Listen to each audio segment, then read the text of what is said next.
अगर आप assessment year 2024-25 की इनकम टैक्स रिटर्न भरने जा रहे हैं या आप अपनी रिटर्न को फाइल करने का प्लान कर रहे हैं तो आज का ये वीडियो आप ज़रूर देखिएगा, क्योंकि आज के इस वीडियो में मैं आपको कुछ ऐसी बातें बताने वाला हूं जिसके बेसिस पर आप अपने स्ट्रेस को दूर कर सकते हैं जो कि क्रिएट होता है at the time of filing of ITR। और साथ ही साथ मैं आपको कुछ ऐसे तरीके बताने वाला हूं जिससे कि आप अपने सेविंग्स को मैक्सिमाइज कर सकते हैं। सेविंग्स को मैक्सिमाइज करने का मतलब आप ऐसे समझ सकते हैं कि आप अपने रिफंड्स को इंक्रीज कर सकते हैं या आप अपनी टैक्स लायबिलिटीज को कम कर सकते हैं। हेलो एवरीवन, मैं CA विकास शर्मा आपका फिर से एक बार स्वागत करता हूं मेरे इस YouTube चैनल CA विकास शर्मा पर, जहां पर मैं आप लोगों के लिए इसी तरह के नॉलेजेबल एंड अपडेटेड वीडियोस लेकर आता रहता हूं। दोस्तों, बात करते हैं अपने असेसमेंट ईयर 2024-25 की। जब आप इनकम टैक्स रिटर्न फाइल करें उससे पहले आपको किन चीज़ों पर ज़्यादा फोकस करना होगा, किन चीज़ों को आपको ध्यान में रखना होगा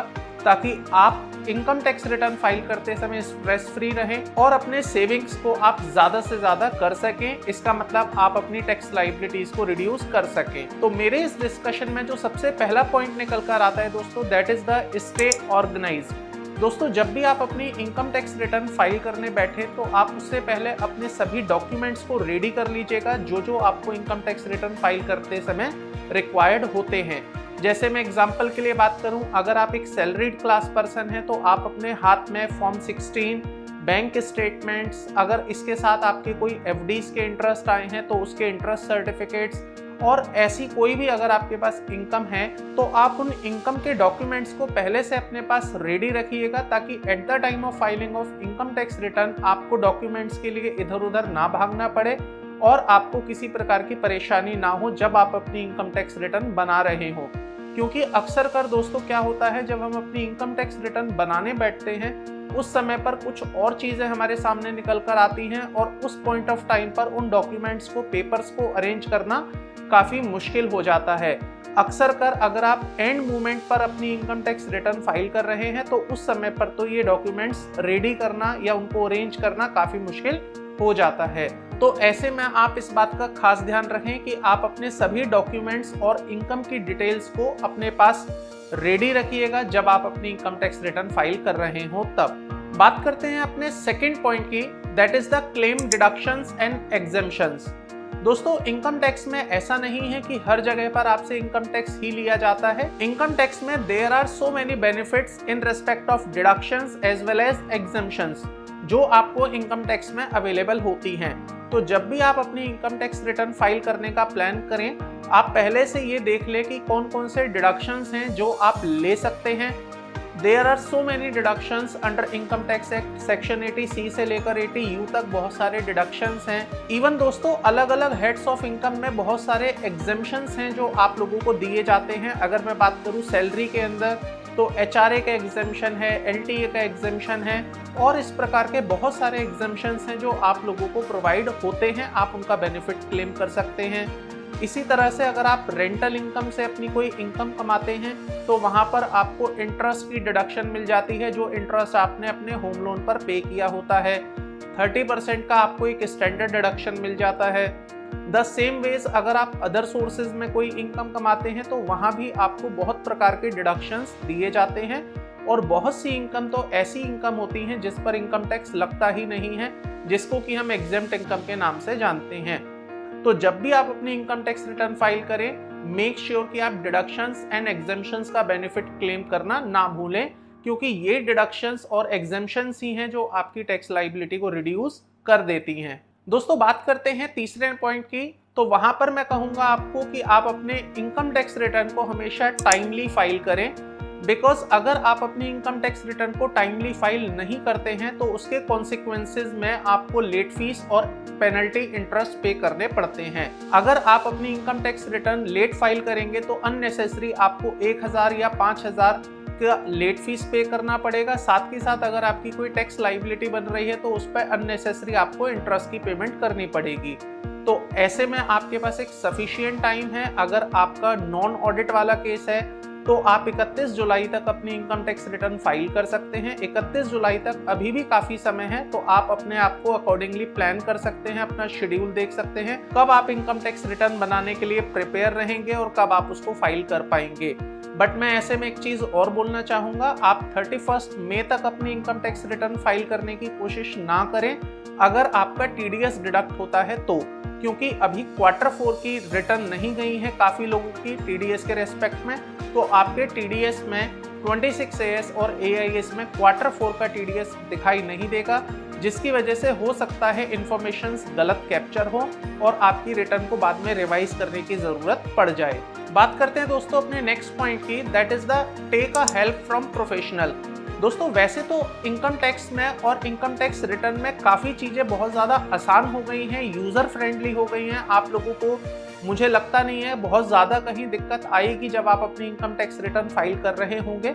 बट फिर भी मैं आपको एक एडवाइस देना चाहूँगा, अगर किसी भी पॉइंट ऑफ टाइम पर आप अपनी इनकम टैक्स रिटर्न में कंफ्यूज हो जाते हैं या आपको क्लैरिटी नहीं हो पाती है, तो कभी भी आप वहाँ पर हेजिटेट मत होइए किसी प्रोफेशनल की हेल्प लेने में, क्योंकि प्रोफेशनल्स वो लोग हैं जिन्होंने एक्चुअली में उस पर्टिकुलर एरिया में अपना एक एक्सपर्टीज गेन की हुई है, वहाँ पर उन्होंने टाइम लगाकर एक एक्सपीरियंस लिया हुआ है। तो जब भी आप इनकम टैक्स रिटर्न फाइल करते समय या बनाते समय कहीं पर भी अटकें या आपको कोई क्लैरिटी ना मिल पा रही हो, तो आप जरूर किसी ना किसी प्रोफेशनल की हेल्प ले सकते हैं।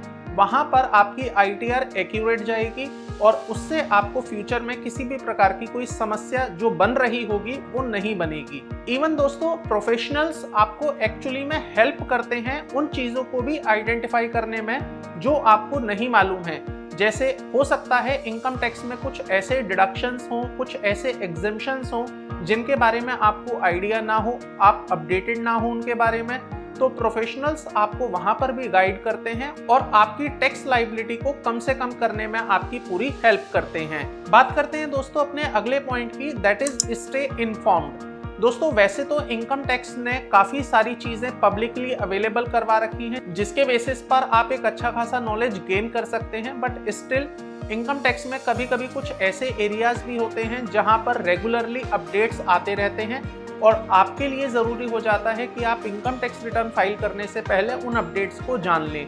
मैं अगर आपको एग्जांपल के लिए ही दोस्तों बताऊं तो अगर आप अपनी income tax return assessment year 24-25 के लिए भरने जा रहे हैं तो वहां पर अगेन आपके सामने दो ऑप्शंस हैं, या तो आप अपने ओल्ड रिजीम के हिसाब से अपनी ITR बना सकते हैं या आप नए रिजीम को ऑप्ट करते हुए अपनी इनकम टैक्स रिटर्न बना सकते हैं। अगर आप नए रिजीम को ऑप्ट करते हैं तो वो आपका बाय डिफॉल्ट ऑप्शन है। अदरवाइज अगर आप ओल्ड रिजीम को ऑप्ट करना चाहते हैं तो वहां पर आपको अपनी इनकम टैक्स रिटर्न फाइल करने से पहले आपको एक फॉर्म भरना पड़ता है। फॉर्म का नंबर है फॉर्म 10IEA। तो दोस्तों इस तरह की कुछ चीजें हैं जो आपको अपडेटेड रखनी होंगी। बट अगेन मैं आपको एक चीज बोलना चाहूंगा, बीइंग अ लेमैन आप लोगों के लिए पॉसिबल नहीं है कि आप इन हर चीजों को अपडेट कर पाएं। तो ऐसे में बेस्ट एडवाइस आपके लिए रहेगी, या तो आप किसी प्रोफेशनल की हेल्प ले सकते हैं for filing of your income tax return, या आप ऐसे में मेरे चैनल को सब्सक्राइब कर सकते हैं ताकि इनकम टैक्स से रिलेटेड जितने भी लेटेस्ट अपडेट्स आ रहे हैं जो आपकी ITR के लिए जरूरी हैं वो आप यहाँ पर देख पाएं, समझ पाएं और अकॉर्डिंगली आप अपनी इनकम टैक्स रिटर्न को सही तरीके से फाइल कर पाएं। दोस्तों मैं बात करना चाहूंगा अब आपसे लास्ट पॉइंट की, जब भी आप अपनी इनकम टैक्स रिटर्न फाइल करें तो उसको फाइल करने से पहले आप उसको एक बार रिव्यू जरूर कर लीजिएगा कि जो इन्फॉर्मेशन आपके रिकॉर्ड्स में है, आपके पास है, क्या एग्जैक्टली उन इन्फॉर्मेशंस को आपने अपनी इनकम टैक्स रिटर्न में फाइल कर दिया है। क्योंकि सम टाइम ऐसा हो जाता है कि डेटा पंचिंग में एरर हो सकती है। तो जब भी आप अपनी इनकम टैक्स रिटर्न फाइल करें हमेशा उसको रिव्यू करिएगा, रिव्यू करने के ही बाद आप उसे फाइल करें। And always file your income tax return on और बिफोर ड्यू डेट। मैं तो आपको यही बोलूंगा, ड्यू डेट का इंतजार मत करिए, ड्यू डेट से पहले ही अपनी ITR फाइल कर दीजिए, बिकॉज ड्यू डेट में बहुत सारे इश्यूज आते हैं, पोर्टल स्लो हो जाता है और अक्सर कर हम एंड मोमेंट पर जब अपनी रिटर्न्स फाइल करते हैं तो हमसे गलतियां हो जाती हैं। तो ऐसे में रिटर्न को ड्यू डेट से पहले ही फाइल कर दीजिए और जब भी आप अपनी रिटर्न को फाइल करें तो उसको एक बार रिव्यू जरूर कर लीजिएगा, इन्फॉर्मेशन को क्रॉस चेक जरूर कर लीजिएगा। दोस्तों जो पॉइंट्स मैंने आप लोगों के साथ शेयर करे हैं, अगर आप इन पॉइंट्स को अपनी इनकम टैक्स रिटर्न फाइल करते समय इम्प्लीमेंट कर लेते हैं तो मैं आपको यकीन दिलाता हूं कि आपकी रिटर्न में किसी प्रकार की कोई गलती नहीं होगी। आप अपने टैक्स लाइबिलिटीज को कम से कम कर पाएंगे और आपका जो स्ट्रेस रहता है about the filing of income tax return आप उसको भी मिनिमाइज कर पाएंगे। आई होप आपको ये आज का टॉपिक पसंद आया होगा। अगर आपको ये वीडियो पसंद आया तो प्लीज वीडियो को लाइक करिएगा, साथ में चैनल को सब्सक्राइब कर लीजिएगा, क्योंकि मैं आपके लिए इसी तरह के regular updates and informative videos लेकर आता रहता हूँ। आज के वीडियो में दोस्तों इतना ही। आपसे मुलाकात करूंगा नेक्स्ट वीडियो में। Till then, thank you, bye bye.